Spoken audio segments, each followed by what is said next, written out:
My name is Dina Surstead, and I am proud to be a member of the League of Women Voters, Dakota County. It is my honor to introduce our moderator, Lynn Lewis. Lynn is a trained moderator, an active and valuable member of our league, currently serving as co-president and co-chair of Voter Service Committee. Thank you, Lynn. Good evening, and welcome to the SD 56B State Representative Candidate Forum, presented by the League of Women Voters, Dakota County, and the Dakota County Regional Chamber of Commerce. We extend our heartfelt thanks to the candidate for joining us tonight, and a special appreciation to the City of Apple Valley for recording and broadcasting this event, as well as the City of Rosemount for generously providing these facilities. The recording will be shared with Egan TV to be broadcast to voters in their viewing area. League of Women Voters will also share the recording on our social media platforms. The Dakota County Regional Chamber of Commerce, a cornerstone of our community for 66 years, serves 9 cities and 3 townships, representing half of Dakota County's residents.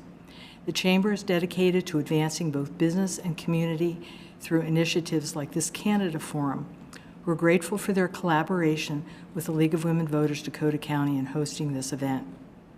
The League of Women Voters, with a rich 114-year history, is committed to empowering voters through education, engagement, and civic participation. As a nonpartisan organization, the League neither supports nor opposes any political party or candidate. Our goal is to provide unbiased information to Minnesota voters, regardless of their political affiliations. This forum is a valuable public service, offering you the chance to hear directly from the candidates on key issues. Please note that the views expressed are those of the candidate and not of the League of Women Voters or Dakota County Chamber of Commerce. Sponsorship of this event does not imply endorsement of any candidate. We provide complete, unedited recordings of our forums. Editing is permitted only for official media purposes, and any excerpts or edited clips must not be used for partisan or political purposes. Both candidates were invited to participate in tonight's forum. Candidate Anderson did not respond to our invitation to participate in this forum. Candidate John Hewitt is joining us tonight. We will begin with candidate Hewitt's opening statement lasting 2 minutes. The candidate's closing statement will also be 2 minutes. The candidate will have 90 seconds to answer each question, and we kindly ask that you adhere to the time limits. Our timekeeper will hold up a yellow sign to indicate you have 15 seconds remaining and a stop sign when it's time to wrap up your response. Many of tonight's questions were submitted via email and reviewed by a league committee for clarity. Additional questions were developed based on community interests. Due to time constraints, we'll not be able to address every question that was submitted. Thank you for your participation, and we look forward to an engaging and informative discussion. Let's begin with opening statements. Candidate Hewitt. First of all, thank you. I want to thank the league. I think these forums are great. It's really important in these times, especially when we see a very close and divided electorate, that we look at the candidates and know where they stand so we make informed decisions at the polls. And so I'm really thankful to the League of Women Voters and also the Chamber for sponsoring this event tonight. It really is the foundation of us getting the information out and letting the voters make their decision. Real quickly, I want to talk about the honor I've had over the last 6 years. I never thought, and my dad was a janitor at the Capitol, that a janitor's kid would be sitting in the seat they are today. That is so Minnesotan, I guess I can say. And I'm so proud that Rosemount, Apple Valley, and now Egan has sent me to the House to represent them. And I don't look at it as these are John's bills or these are one party's bills. What we've done together is really remarkable. We have really brought back some great deliveries. And I'm hoping tonight the questions that are posed, regardless how difficult they are, I'm going to be able to answer them the best I can, and that they talk about the legislation that actually we've acted on in the last 6 years even. So I'm going to turn it back over early, and we can start the questioning, I hope. Thank you. And our first question is, What areas of public policy are you personally passionate about? That's a great question, and it's so obvious. One of the areas that I really worked hard on to begin with was education, because I knew that was the value of this area. This area really puts value in its kids and in its schools. The investment that this area has put into those programs with kids and schools was humongous, and I was able to contribute.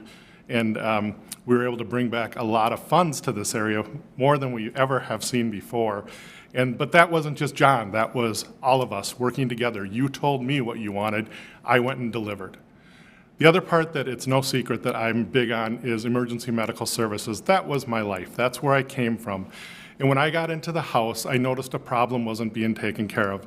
I cannot believe that parts of Minnesota have a 90-minute response time for an ambulance. No one can live through a situation like that if they're having a heart attack or bleeding out.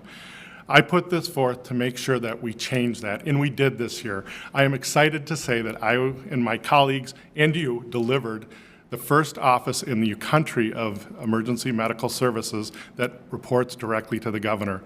That is truly my passion. I don't want it to be my legacy because it's not really mine, it's all of ours. So I'm sure there's other things we can talk about, but I'm looking forward to the next question.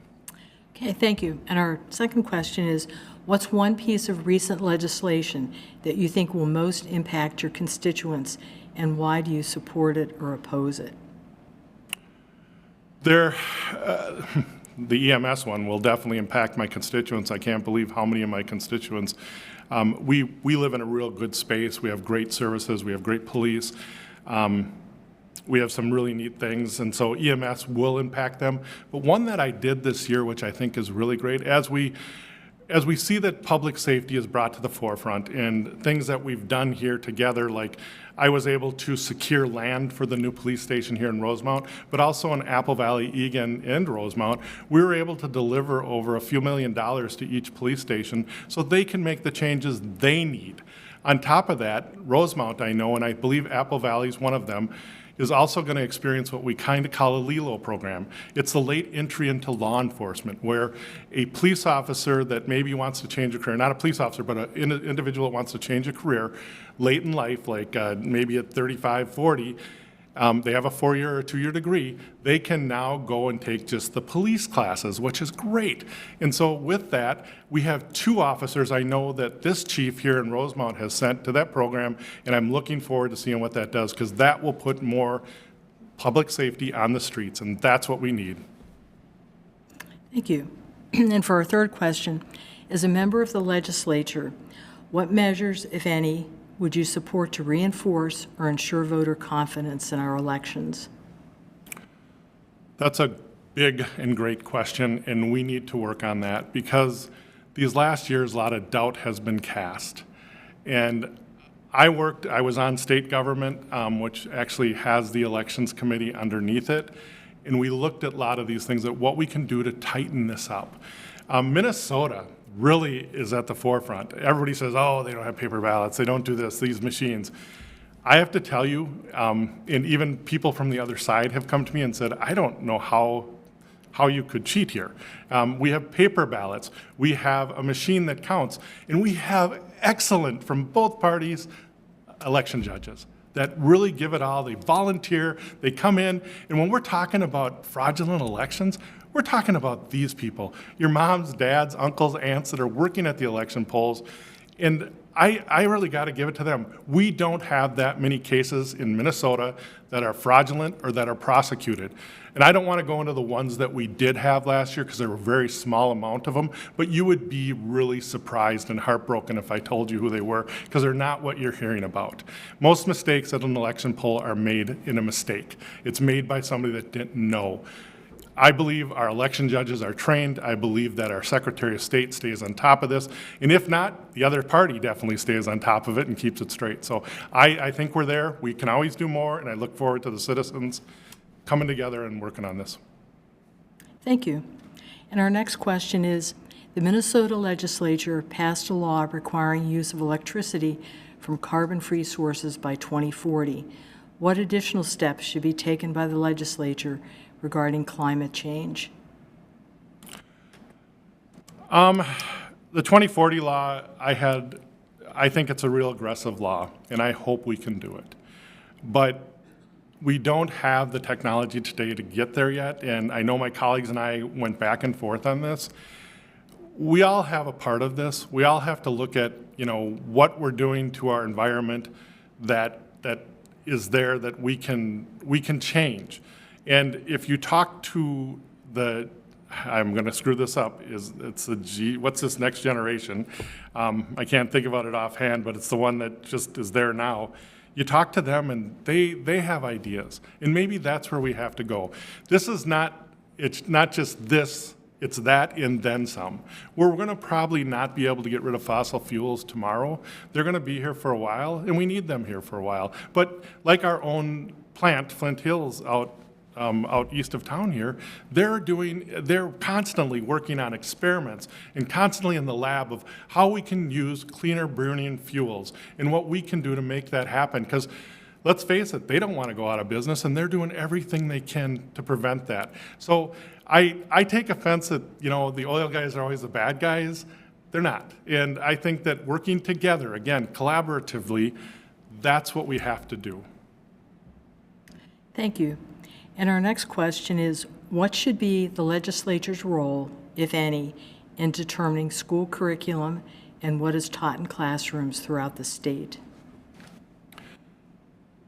That's a great question, because I think people give us more credit than we actually have on this one. The legislator's role is where it should be today. Number one, we write the check, right? We determine how much is going to be in that formula. That is so important that we stay on top of that and that we monitor that so we don't have waste, fraud, and abuse. But what we need to also do is make sure we trust our local school boards and our parents.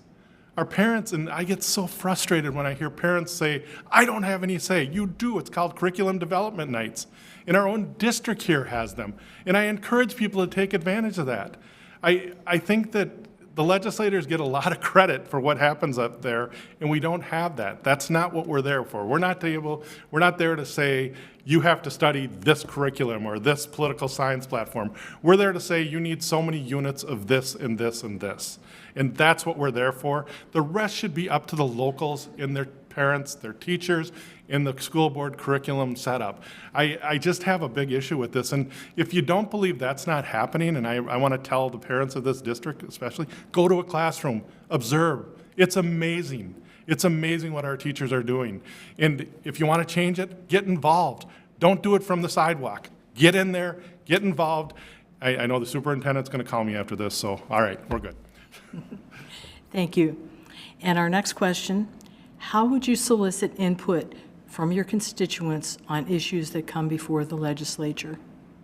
Well, some of my constituents are really good at making sure I hear them, if not standing outside the Capitol and making sure they have their signs, so that's good. I like that. Don't think for 1 minute I don't appreciate somebody that takes a cold January day out of my area and comes down and holds a sign so I see it clearly and I get their message. That is so important because they really want to be heard. Now, we might not agree, but it's important that I am there as their representative and I hear them. Because every time I push a button, it's not the way I'm pushing the button, it's what I was told, what my constituency said, what I heard in data, it's all there. And so I need their input. We try to fish that out. I'm fishing it out as we speak. I have people on the doors tonight talking to constituents that are going to come back with data for me. And that's so important that we knock doors, that we get with technology today. I mean, I never have done this before, but I'm doing a podcast now, and I'm welcoming input. I'm also welcoming stuff. TikTok, I think, is what it's called. So any way I can communicate and any way I can get feedback from them, I want it. I don't care if I agree with it or not, but it gives me a melting pot of where we need to go. And I got to be honest with you, that's what we did in the last election. That's what we're doing this time. We're trying to come up with a way that we're really representing the voice of the constituency and not necessarily the party. Thank you. And moving on to our next question. Due to increases in state government spending in 2023, the budget forecast now shows state spending growth outpacing tax revenue growth. If the state were to encounter a budget deficit, how would you balance the state's budget? That's a great question, and I think they called it there's a word that they're using for that budget. It's not, I wish I could come up with the word that they use, and I'm terrible at pulling these words out. Basically, yes, if we stay to a $75 billion budget, the state is going to be upside down. We do not have the tax revenue, and that was because of the surplus. But when we use that surplus dollars for innovation to look at what we want to invest in the future, that brought the state budget up. But all those programs that we funded, regardless who they were, rural Minnesota, in town here, wherever, all are done in 2 years. So they're actually done in like a few months here. That's going to cut off. It's going to reset to the $56 billion budget that was there before, that is funded. And even with that budget particularly, we see that we're looking good. And if that we did have, I think you're asking for me, what would I look at if I had to do something? If we had a deficit, naturally we're going to have to cut. And the best question is, where do we cut? But this is where we need to get this feedback from constituents. Where can we afford to cut? We can't cut seniors. We can't cut schools. We can't cut public safety. So where do we cut? And that's what I need to know. I had a person come to me recently, cut 2% out of the state budget. And I go, where do you want to cut? You're not hearing me. Cut 2% out of the state budget. And I said, where do you want to cut? And then he says, well, I was a hospital administrator, and I really need you to give more money to them. So I'm like, I'm lost. Thank you. And our next question, if there continue to be large budget surpluses, do you support lowering all tax rates, lowering tax rates for low and middle income taxpayers only, or not lowering tax rates for anyone? Please explain your position. I think if there continues to be surpluses, we have to answer these hard questions. Here in Rosemount, Apple Valley, Egan, we have seniors right now that are being taxed out of their homes because of property values. That's an area I would like to focus on if we continue to have surpluses, is definitely in that area. We have middle income. That's pretty much our whole district is a middle income family. We have them individuals really suffering. I mean, yes, we paid for lunches this year, and that did give them more money in their pockets, but we need to do more for the middle income people. I would say if we're going to focus tax cuts, that's where I would like to see them focus. And then we have some companies that when somebody's first starting out in a company or somebody's basically struggling along, sometimes they need that oof. So we have a really decent area that we can actually afford to do some tax help or tax cuts or some subsidies. That's what I would like to focus on. And yes, that means lowering the rates, seeing where we can adjust, things like that. But I'm optimistic. I think that I do think our tax revenues will start going down because of I believe inflation's going to start coming down, which means our sales tax will go down. Thank you. And our next question is, many are concerned with gun violence in our communities. What legislation, if any, could you support to meet the need for safe communities? Bad night for that one. We just had a shooting, and Minneapolis was a nightmare. And those guns that were used in Minneapolis were not owned by those people. And we try every year to do something here. And what are we going to do? The kid that was involved yesterday was a kid that had access to these through his father. When are people going to take responsibility for their own guns? When is that going to happen? I'm willing to have that discussion. It's very obvious that all my endorsements, look at them, they're both sides of the aisle. I'm one that reaches across everywhere. If we could do something about this issue, I would love to see what we can do. I'm willing to talk to the strongest gun advocate in the state because we need to figure out a plan. It's not one that I just have. It's one that we all have to bring forward that we can all live with. Because I'm a hunter. I have guns in my house, but everyone is secured. There is no way that people are going to get to them, I hope. But we got to end this, this is just terrible. And we have officers getting killed. We had 3 tonight that got shot at in Milwaukee. It's got to end. It's got to end. And I'm sick of politicians saying they'll do something and not doing it. And it's time for all of us to get together on this. And it's not just politicians. It's all of us, gun owners, non-gun owners. Get in the room. Let's get it out. Thank you. And our next question is, what is the role of the Minnesota legislature, if any, on foreign policy issues or events? That's a real hard one for me, and it always has been. That's really a federal issue. And I think it's important that we listen to what they are, and then where we have, I mean, we do have, like right now, we're having this USS Steel debate in the limelight, and things are really interesting up in the Iron Range. We want jobs, and we do have a number of exports. The agriculture market here in Minnesota is big. And so world events do impact us, but they impact us through Washington. And it's up to us to make sure, like the CMS thing has some federal legs in it. I have to go out to Washington and talk to them about this. I would do the same thing and work towards how do we as Minnesota make sure that our soybeans are traded, that our steel is taken from the ground in a good way, and that we are able to trade nationally and internationally. Because I was listening to a James J. Hill thing recently, and it was unbelievable how we were the central hub for flour, and how he sold it to the Asian market. We can do that again, and I think Minnesota can be at the forefront. And I don't know how the election's going to go nationally, but it would help if we have a guy in Washington that can actually sell this stuff, because we have some really great businesses in Minnesota, and we really need to pull them forward, and that's how we're affected on an international market. Thank you. And our next question is, given the U.S. Supreme Court Dobbs decision overturning Roe v. Wade, state legislatures are enacting new laws regarding women's reproductive health issues, including access to care and birth control. What measures, if any, do you think the Minnesota legislature should enact regarding women's reproductive health and abortion?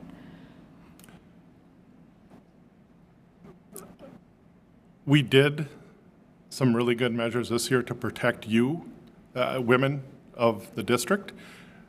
We feel that that has to stay in place. We feel that, make it simple, I come from a medical background.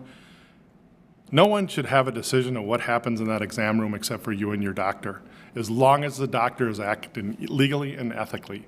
We cannot tie a doctor's hands together about what medical things you need that I, as a lawmaker that never went to medical school, has decided. That's up to you and your doctor. And I don't care if it's a female or a male in that. We are going into that exam room and we have to knock it off. And I will protect everything about that exam room. And that goes for, we're having touches, but into life care, all the way from conception. You are the one that determines who's involved with your health care. I'm the last one. I truly am as a politician, and I should not be in there unless my wife or my child decides, well, minors, but unless my adult child decides that I should be involved. And that says John Dad, not John the politician. So I will fight for this till the end. I know what my faith is, and I know a lot of people question that, but the bottom line is this is where my constituents sit. This is what they told me to go to St. Paul on. That's where I have to stay. Thank you. And that brings us to our 12th and final question. Do you support Minnesota's current environmental review and permitting system? Why or why not? And what changes would you recommend? You know, I talked to a lot of the businesses about this, and I think it has to be more open. It's not really transparent at all, and that's what I'm hearing from many of the businesses, is that, you know, you cannot move the goalpost once they meet the standards of where we were to start with. I have a number of businesses in my area that really depend on where those reviews are at. And if they meet the standards of where the reviews are at, and they did it by what they were supposed to do, and all of a sudden the goalposts were moved because maybe somebody like me put weight on them, that's not right. And that can't happen. If we set forth a standard that we expect a company, and we're not talking about my biggest employer, we're talking about the smaller employers around them that actually have this happen. And I want to make sure that if Minnesota regulators, and I'm going to just go back with Governor Walz's first statement when he was elected, not elected, but when he did his inaugural speech, regulators are supposed to partner with businesses, not act like the police for them. They are to go in there and say, this is what we're doing, this is what we need you to do, let's keep it safe together. Thank you. And that brings us to your closing statement. You have 2 minutes for your closing statement. Again, I want to thank everybody for this forum. I don't want to call it a town hall. I really appreciate the questions. Those were great questions. We've done a lot of good work together over the last 6 years. It's been really remarkable what we've been able to accomplish. Again, the janitor's kid never thought we'd get this far. And I don't think a lot of people ever thought I would get this far. We have brought more of your hard-earned tax dollars from St. Paul back to this district, mainly in the school. You will see projects all over town that I have my footprints on, from the police station to the armory, to the new Passover in Apple Valley, to that beautiful treetop trail at the Minnesota Zoo. I can't tell you how proud I have been to work on those, but it's only you that has allowed me to do that, and you are the one that say that was a priority. We have a lot more to do. I have to finish my EMS. I have to finish stuff in the district that's going on. We have Tier 2 teachers that need my help right now because their laws changed for them in the middle of their career that's preventing them from retiring, and it would cost them a lot to retire. I want to go back to St. Paul. I want to be your rep. I want to make sure that we get to the I'm going pretty soon to a neighborhood that I'm going to make sure I get there long before they start voting, that I'm going to have to give bad news to, because I'm not going to be able to help them. But I want to make sure they have options.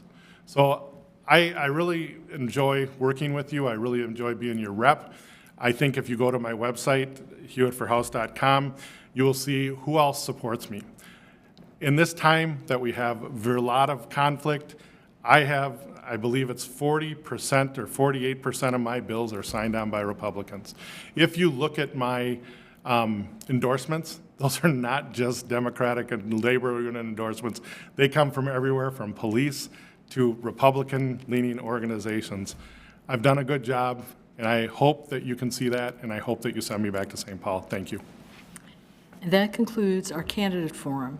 On behalf of the League of Women Voters of Dakota County, we extend our sincere gratitude to everyone who participated in tonight's forum. A special thanks goes to our candidate for his commitment to the democratic process and his willingness to serve our community. The League of Women Voters is dedicated to researching issues critical to our members and the well-being of our communities. If you're interested in learning more about our work and discovering how you can make a difference, please visit us at lwvdakotacounty.org. For additional information about voting and candidates, please check out mnvotes.org and vote411.org. Thank you again for tuning in, and don't forget to vote by November 5th.